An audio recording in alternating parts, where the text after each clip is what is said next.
Okay, so after dihybrid cross, they found that the one gene does not does not influence the character of other genes.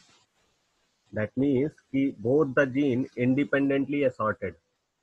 So if both the gene independently assorted, that means कि two genes are present on different chromosomes. So if they are present on different chromosomes, that it means कि they assort independently.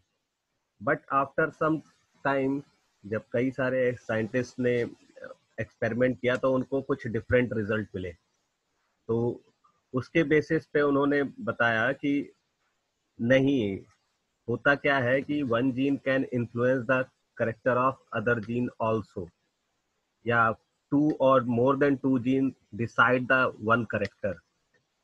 Okay, तो जिसको gene gene interaction कहा. तो gene gene interaction में आगे देखते हैं. जीन जीन इंटरेक्शन दो टाइप का होता है. तो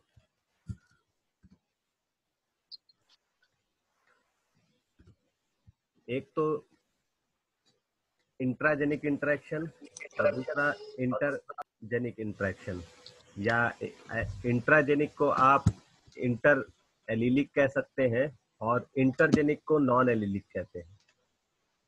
ओके, तो इंटरेक्शन ऑफ जीन दो टाइप के हो गए, एलिलिक एंड नॉन एलिलिक.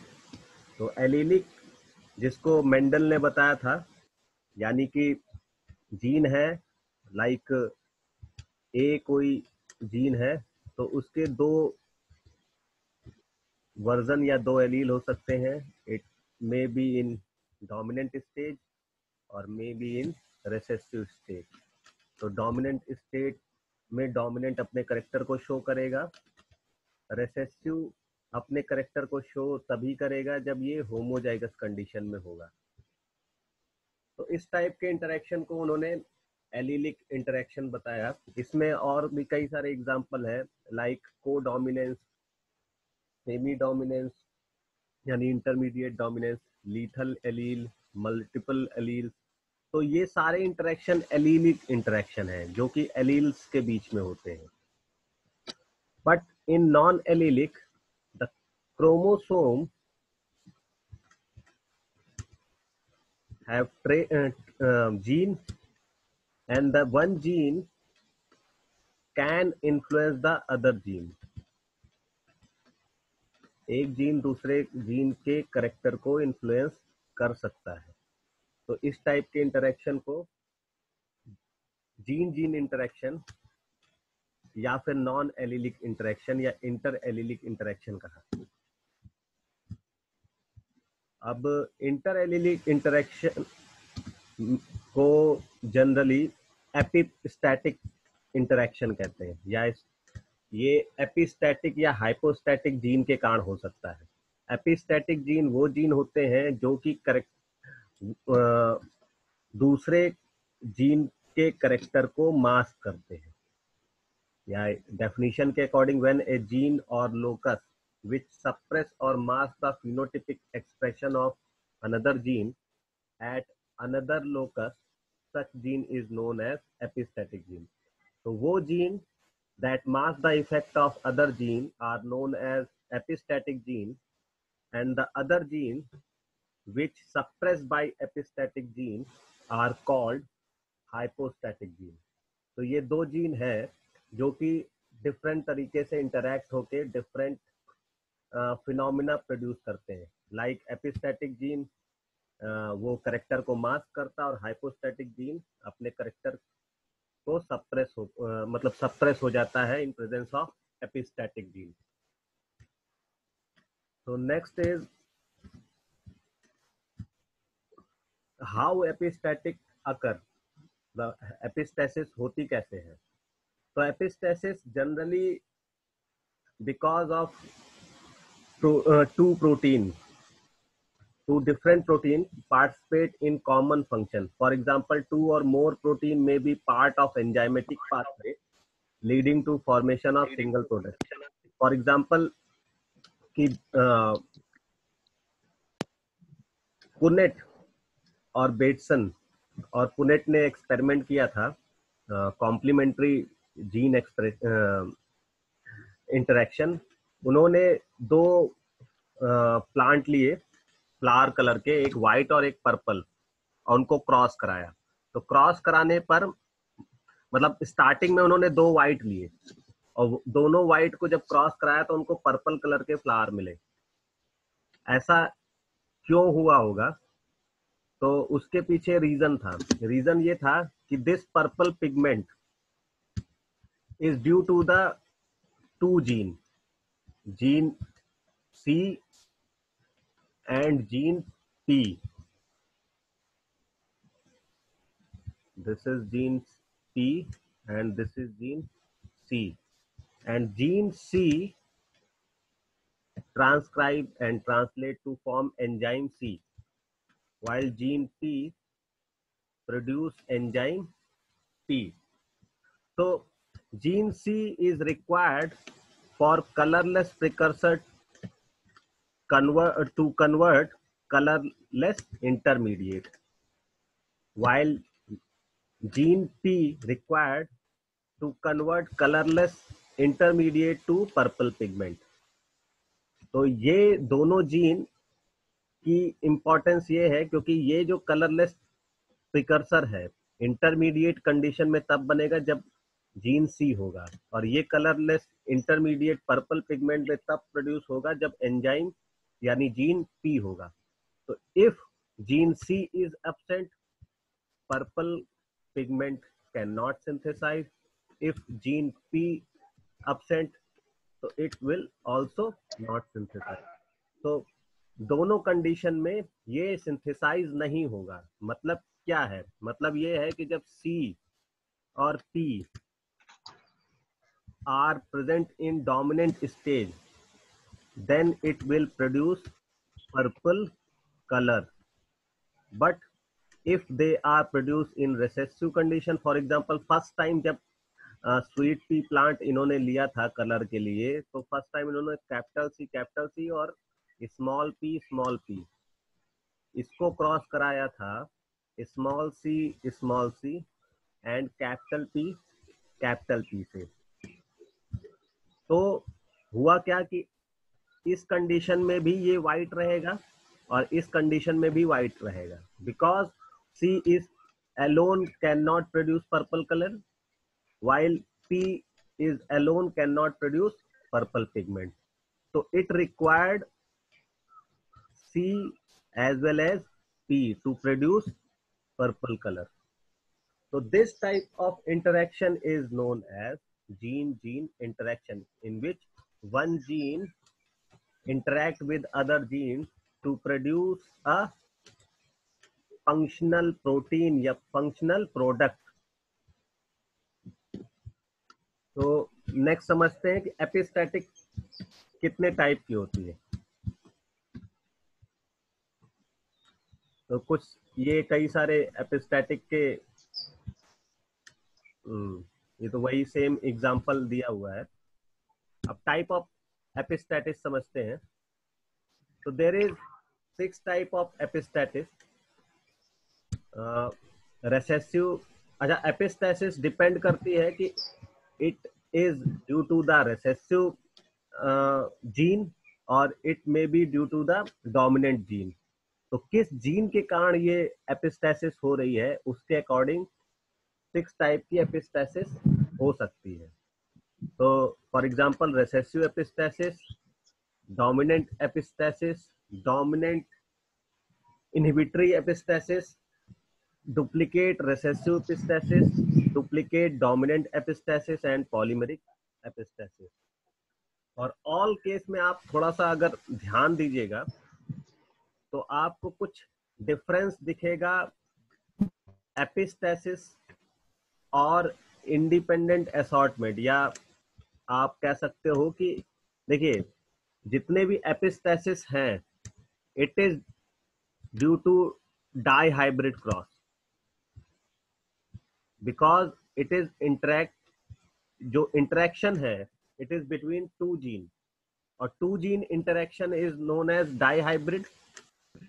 मतलब डाई हाइब्रिड तब कहेंगे जब हम दो जीन की स्टडी कर रहे होंगे। तो दो जीन की स्टडी तो एपिस्टेसिस में भी हो रही है और दो जीन की स्टडी मेंडल ने भी की थी। बट मेंडल के अकॉर्डिंग जो डाई हाइब्रिड क्रॉस का रेशियो आया था, इट इज 9:3:1।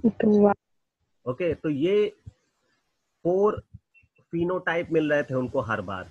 4 फिनोटाइप में एक फिनोटाइप की प्रोबेबिलिटी थी आउट ऑफ 16, वो 9 आ रहे थे। एक की प्रोबेबिलिटी थी आउट ऑफ 16, वो 3 आ रहे थे। और एक की प्रोबेबिलिटी थी आउट ऑफ 16, वो 3 आ रहे थे। और लास्ट जो कंप्लीट रिसेसिव थे आउट ऑफ 16, वो 1 आ रहे थे। तो ये 4 टाइप के फिनोटाइप मिल रहे थे। But in case of epistasis आपको कभी भी 4 फिनोटाइप नहीं मिलेंगे।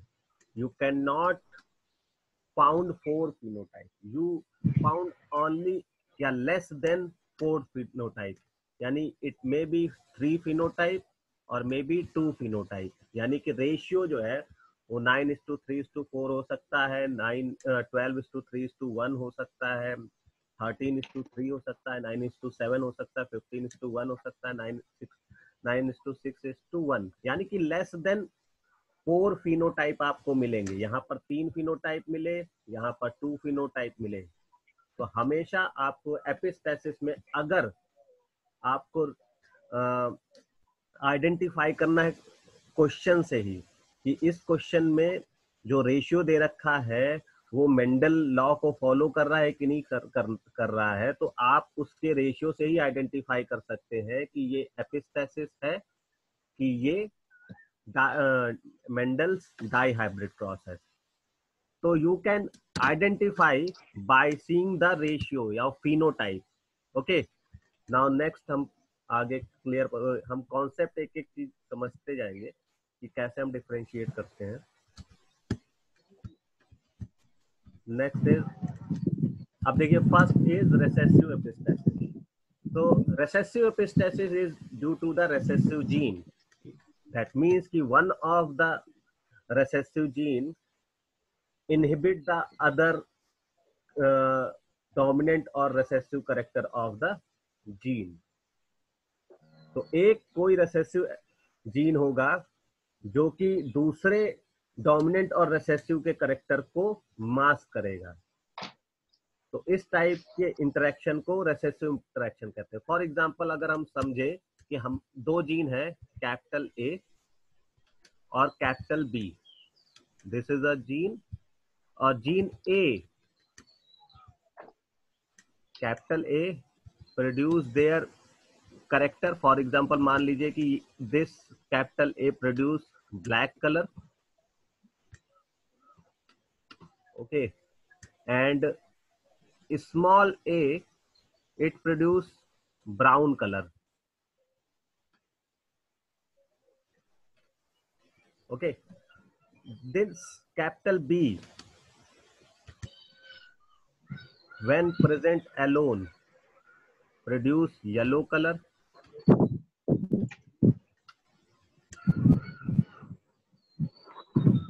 and this cap small a it produce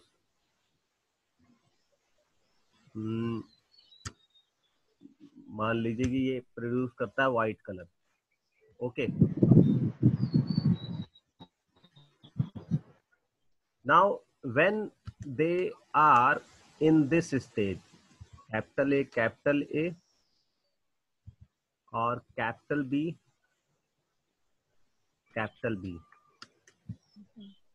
तो एक विल प्रोड्यूस देयर करेक्टर यानी ब्लैक।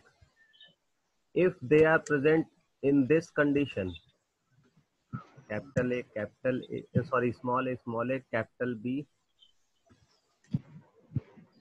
बी, तो it will produce brown colour. तो और इसके अलावा when small a present with any of these, capital B, small b या capital small b, in any of these conditions, only small e produce their character because it is epistatic to this B gene. So when one is epistatic to other gene और वो भी recessive, so type of interaction is known as recessive epistatic interaction, in which one recessive epistatic gene masks the effect of dominant or recessive of the other gene. Okay, for example, जैसे हमने ये बताया कि small a is epistatic to epistatic to B, so it will present when with capital B or small b, only small a produce their character. या ये भी कह सकते हैं इसको इस तरीके से कि कैपिटल बी और small B can not produce their character when small A are present, because ये क्या कर रहा है, उनके करेक्टर को सप्रेस कर दे रहा है. तो एक एग्जांपल देख लेते हैं. फॉर एग्जांपल जैसे हमने लिया है कि कोट कलर इन लेब्राडोर, एक वैरायटी होती है डॉग की. दिस डॉग में बी ब्लैक, ब्राउन और yellow. Their different coat color are determined by interaction between gene at two loci. One locus determines the type of pigment produced by skin cell dominant allele B. So dominant allele B produce black pigment, whereas recessive B produce brown pigment.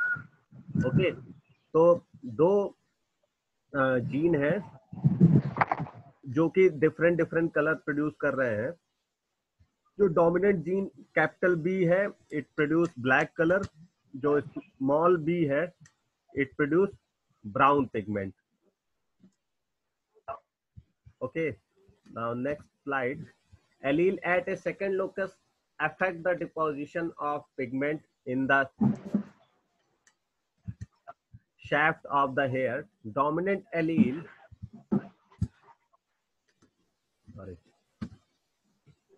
black or brown to deposited, where recessive allele E prevent the deposition of dark pigment. That means कि dominant allele E allow dark pigment, while small allele E prevent the deposition of dark pigment, causing the hair to be yellow. The presence of genotype EE at second locus therefore masks the effect of expression of B and brown. यहाँ पर क्या है कि दो gene है, capital B and small E, in which capital B and capital E. So this B and E, in which small e when are homozygous recessive, it inhibit the character of both capital B and small b. तो यानी कि epistatic gene यहां पर कौन है? Epistatic gene is this E. So this E when present with capital B or present with small b, capital B or small b cannot produce their effect or character. तो फिर होगा क्या? तो देखते हैं क्या होता है. इसको सही करते हैं, बीच में कुछ आ रहा है. क्या आ रहा है? क्यों आ रहा है?